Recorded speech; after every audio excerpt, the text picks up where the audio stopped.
This country's collective exuberance and then collective grief after that fateful football match on November 19, 1989, quickly turned into outrage.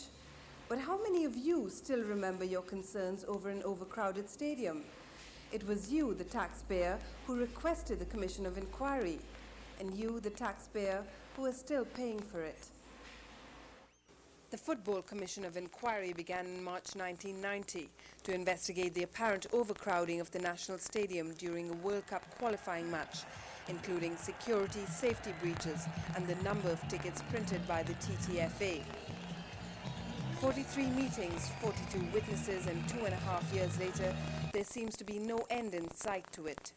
I feel personally, and I think people must begin to feel this, investigation must be expensive, notwithstanding Mr. Simangal's protestations, but I feel it must be expensive, and it needs to be brought to a conclusion.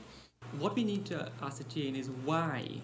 Why is it that commissions of inquiry appear to take so long to submit their reports? And a good example of that, which is current, is the football inquiry, which seems, from the public's point of view, to be going on ad infinitum.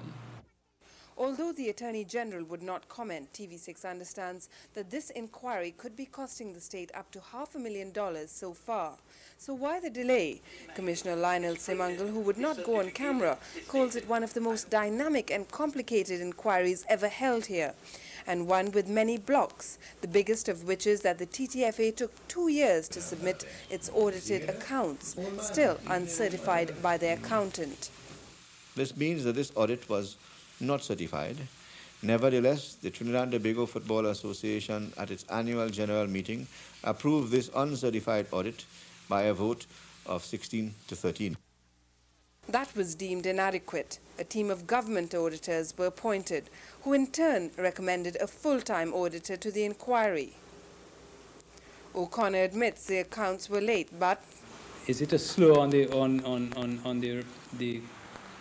people who have done the audits? I don't know, but I have never heard of an auditor having his audit audited.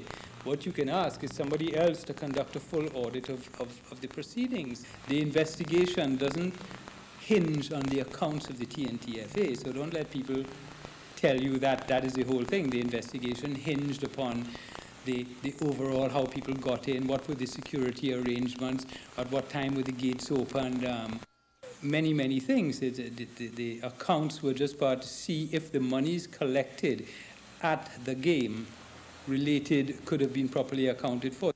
O'Connor has problems with the manner in which the inquiry is being conducted.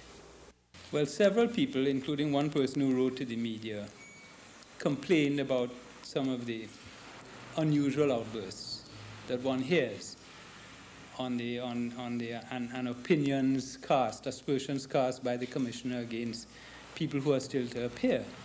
Meanwhile, the three key witnesses, Peter O'Connor, Brigadier Brown and Jack Warner, are yet to be called up.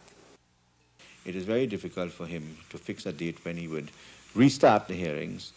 This will depend heavily, of course, on the findings of the auditor. And having done that, each witness will be given adequate opportunity to be represented by counsel, and those sittings will take quite some time.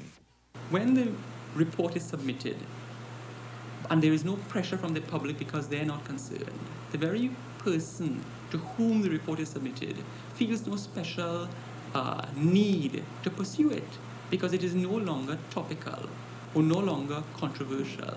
It's rather strange. As I said, I can't account for that. And perhaps it's linked to the whole question of a review of the whole judicial system in the country.